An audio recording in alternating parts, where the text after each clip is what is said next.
Hi, Dan here. Hope you're doing really well. I've got a backing track for you to practice over and a bunch of chords, and I'm going to quickly explain some of the ideas here. So it's a pop rock kind of feel. So I was doing a lot of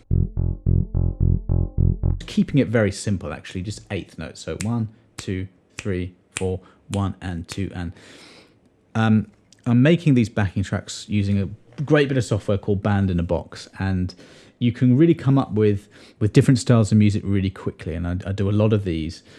And what I like about this is not thinking too much about it. That's the style. I'm going to stick to that. I'm going to keep it really simple. So in terms of feel, that's what I'm going for, eighth notes. And then you've got a bunch of chords that fit to a certain key. So we're in the key of C, but I'm not starting with C. I'm going F to G. F is the 4 chord, G is the 5 chord. And here's something I do when I make up bass lines, which I do a lot. I do a lot of recording, and I've played for lots of people over the years. So sometimes you have to come up with bass lines really quickly. And a good knowledge of harmony is absolutely essential. So we're in the key of C, and we've got F to G, 2 major chords in a row. That kind of gives you a clue. That's the 4 and the 5. That's the only place that happens, okay?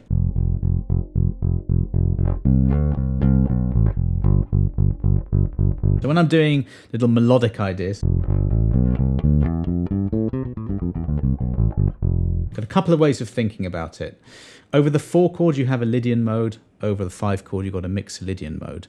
And I like to think of it that way. I've learnt modes well enough that I know exactly what I just said. 4 chord Lydian, 5 chord Mixolydian, okay? The other way to think about it is that you're in the key of C major. All those notes were C major. So if I'm on the F here, as long as I play notes that fit within that pattern, and provided you know that pattern of C major, they will all work. So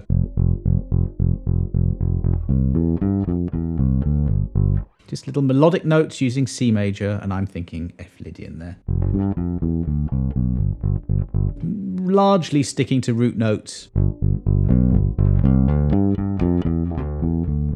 So there's a G Mixolydian. I've got videos that go a bit more into modes and patterns and shapes, and I'll put links to those so that you can study this and learn it. But that's what I'm doing over there. Then we've got an A, so this is like, if you're in the key of C, this is the 6th chord, and an A Aeolian or A natural minor works over this. Now, just because you can play all those notes doesn't mean you should. I don't think I was. I think I just did that. This B flat is an imposter. It comes from outside of the key. You'll hear this a lot. A major chord that comes out belongs from a different key. Usually you can play a Lydian mode over that.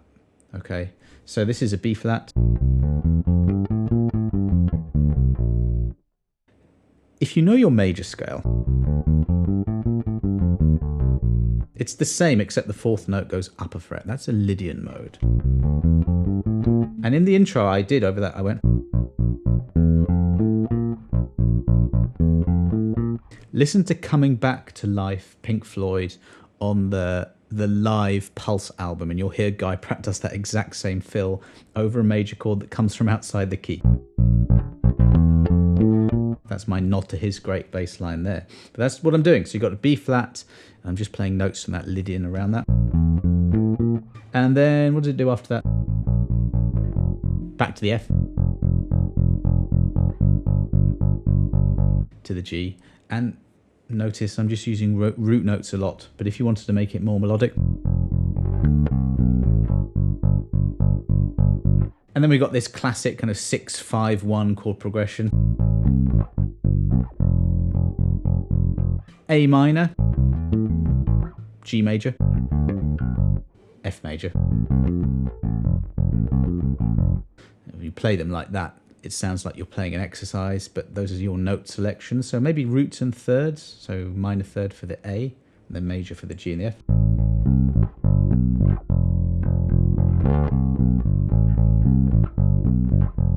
The way I think about it is that these notes that I'm giving you, the triads, the arpeggios, they're all notes from a key. And that's like your palette, that's your colors. What you do with that is completely down to you and what you're feeling and what you're hearing and what style of music. Is so context dependent. which kind of sometimes makes YouTube lessons difficult if you're trying to explain a lot of things. But I've got this backing track, and within that context and within the instrumentation and within the speed, less is very much more. But I could do something like that.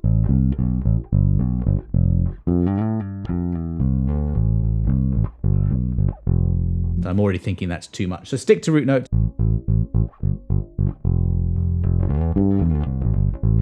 Because we're in the key of C major / A natural minor, they're related. If you do something simple and then you feel like you want to do a fill, like I did there. In this style, it works really well. It sounds really simple and rootsy, and that's minor pentatonic. So A minor pentatonic, 5th fret, E string. So you're doing A, so this little section here. Just playing around with the notes from that shape with a little fill. But you can also integrate it into lines.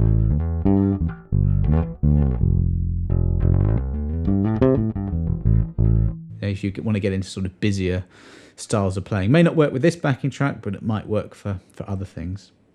So I'm going to do a bit more like this, where I've got a backing track, create it really simply, and just show you some ideas. There are so many things that you can do with this. Hopefully this will just spark some ideas, you know, a few light bulb moments, open up a few doors for you, and you can think of ways that you want to use this that are different to the way that I'm using it.